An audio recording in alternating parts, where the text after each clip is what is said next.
আজ আন্তর্জাতিক মাতৃভাষা দিবস।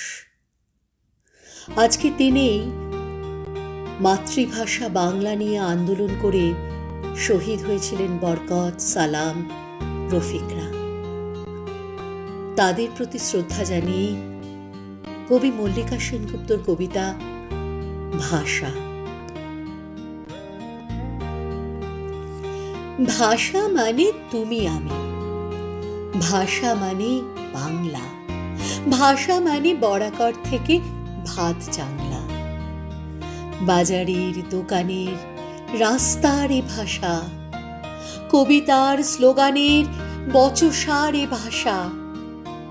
বাংলায় কথা বলি, বাংলায় ছন্দ, তাই নিয়ে এত কথা, এত কেন দ্বন্দ্ব? আমাদের বেঁচে থাকা, দাঁড়াবার ভঙ্গি আমাদের শিকড়ের পিপাসার সঙ্গী। আজ যদি সেই ভাষা পথে পথে ভিখারি, যদি তারে তাড়া করে নিষ্ঠুর শিকারী, তো ঘুম ভাঙবে না পশ্চিমবঙ্গে? একবার জেগে ওঠো যুদ্ধের সঙ্গী, একবার জেগে ওঠো যুদ্ধের সঙ্গী।